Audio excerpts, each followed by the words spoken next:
When I was younger, I saw my daddy cry and curse at the wind.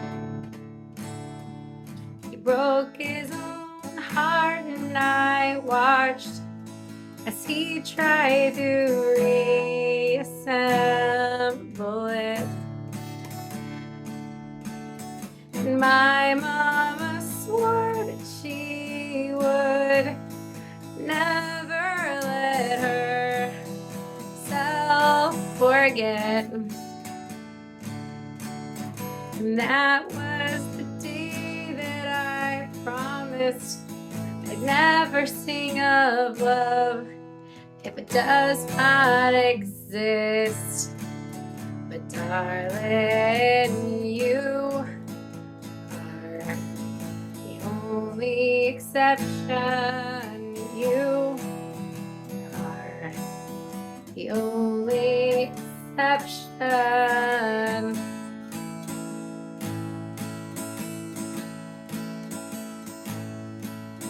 Maybe I know somewhere deep in my soul that love never lasts. We've gotta find other ways to keep making alone or keep a straight face. But I've always lived like this, keeping it comfortable, a distance.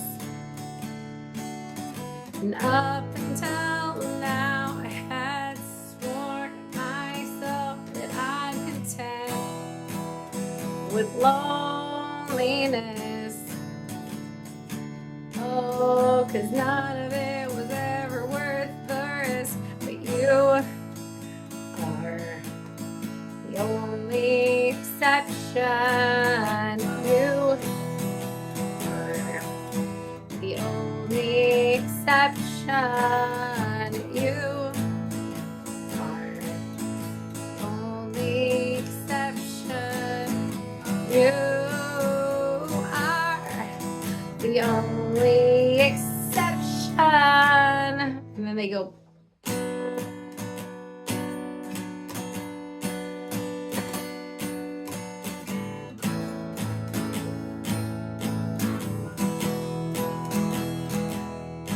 Got a tight grip on reality, but I can't let go of what's in front of me here. I know you're leaving in the morning when you wake up.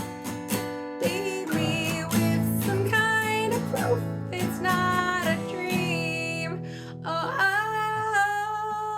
oh, oh, 'cause you are the only exception.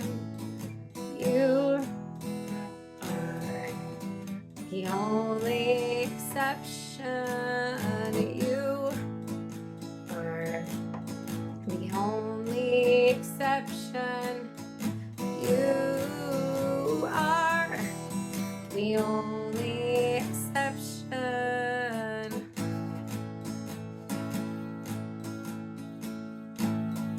Oh, and I'm on my way to believing.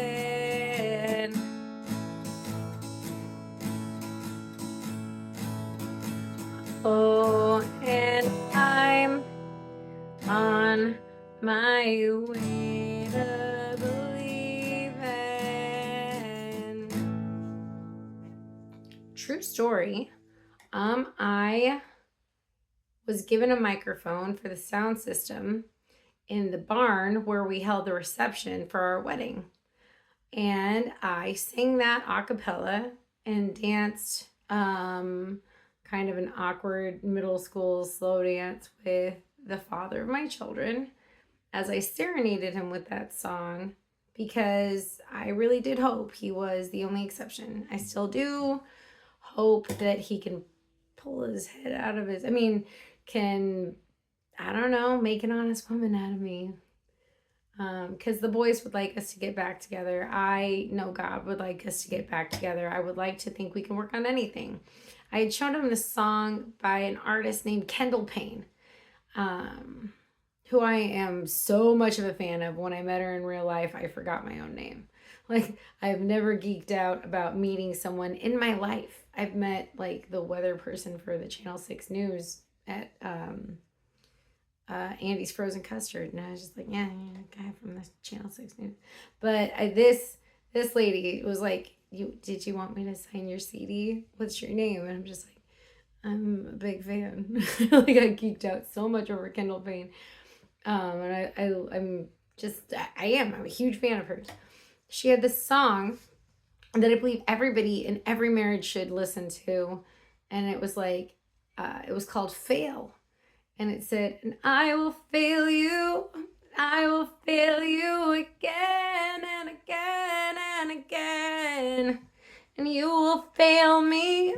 Yes, you will fail me again and again and again. And we will learn to love in spite of failures. And we will stay together. Ironic enough, he didn't actually get me a wedding ring. I always wore like costume jewelry, and his engagement ring to me was like a hand-me-down from his mom's mom. It even had the anniversary for his mom's half-sister in it or something for her mom's mom. I mean, I love Carolyn. Heck, Robin's husband, Aaron, did the wedding. So, I mean, I guess that had some significance. It was a gold band with 5 crosses, and I said it was everything I ever wanted. And I meant it, and I still mean it. I did make sure he got that back since it was a family heirloom when we separated. I was not about to like go pawn it or something, because that's not cool, and it should be kept in the family. And I don't know if he's going to give it back to me one day or not, but I don't foresee that happening. He did always say, I don't have a whole bunch of money. I live a meager living, but I will love you until I'm no longer on this earth. I will worship God with you, and we will learn to love in spite of failures, and we will stay together. And we've been married legally for 9 years. And he said, if we make it to 10 years, that'll be quite a monumental anniversary. A decade together. A decade of being married. I want to do a rededication on June 15th of 2025. Not 15th. It was 16th, because it was in honor of his brother Dakota. We got married on June 16th. My birthday is always the same week as Mother's Day. But his brother's birthday was always the same week as Father's Day. And I never got to meet Dakota. I know I will meet him one day in heaven. He's a wonderful man of God. And I would have loved to have been his sister-in-law and had him as my brother-in-law if he hadn't passed away tragically at a very early age. Way too young. Cut down in his prime. 18. Very young. It was very sad. It was heartbreaking. We didn't get married on the day he died. We got married. My youngest brother was born on the same day as the day he died. I always remember that it's a bittersweet thing that I gained a brother named Will on September 16th, but I lost a brother I never met on September 16th. So, yeah. He said if we make it to 10, and that would be June 16th of 2025, if we can work it out and keep together, I'm going to buy you a real ring. Like a real wedding ring with a real wedding band. We'll do a rededication ceremony with our favorite pastor, Pastor John Wilkie. I would imagine it would be at Trinity Lutheran, since that's at least my church membership is there. And I'll take you out on a real honeymoon. We can go anywhere. I think I said something like, I would flipping love to go on an Australian cruise. Mostly because Amber Werner and the Hoopmans are my dad's vicar for his deaf church. They live in Australia. They're from Australia. I thought that'd be really cool, like to go and get to see my Amber Hoopman, is what my dad used to call her. Yeah. I don't know if that's what God has in store for us. I don't know what God has in store for any of us. I know that God has good things in store for all of us. Like family restoration, like reconciliation, like whatever He has planned and whatever that looks like. I can't make anyone love me. I can't. I can't make anyone stay married to me. I can't. I've proven that a time or two now, I suppose. Because, I mean, he filed for divorce. But with God, all things are possible. And if it is not God ordained that Mitchell and I work out, I at least hope we can co-parent civilly. He's been putting up a fight for 2 years now not to be married to me. But he also should not, even if somebody has put this asunder and other people are supporting that, they need a mom. They need a dad. They need specifically their mom. And they need specifically their dad. I need them to know how to throw not like a girl. I need to be able to cheer them on at football. I was a cheerleading coach. I was a cheerleader in college for football. I would love to cheer my boys, if he'll let me and if they'll let me. God is good all the time. I have no doubt about that in my mind. No doubt at all. I would like restoration for my mom, for my dad, and for me, because honestly, they threw the talent on me and I kind of did in turn too. It's heartbreaking, but we can learn to love each other in spite of failures. Like Kendall Payne says, because in this world you will have trouble, and we have all fallen short of the glory of God. Heck yeah, we have. Can he reconcile anybody's differences? Yes. Can he use anyone for anything? Yes. He used a murderer to deliver his nation from Egypt. Moses murdered a man. David was considered a king with a man after God's own heart. And he had that whole Bathsheba thing going on. Is anything too far from the possibility with God? No. Do we get in his way a lot? Yeah. Yeah, we do. We really do.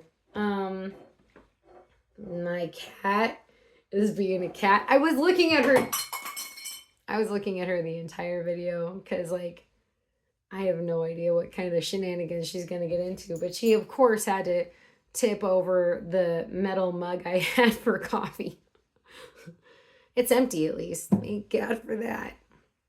For the time being, then, I guess Kiwi is the only exception. And God is great and God is good. As they say in the one prayer, something about thanking us for our food, and by his hands we are fed. We thank the Lord for daily bread. He gives us everything we need. He doesn't always give us everything we want, but he'll always give us everything we need. And I thank God for that.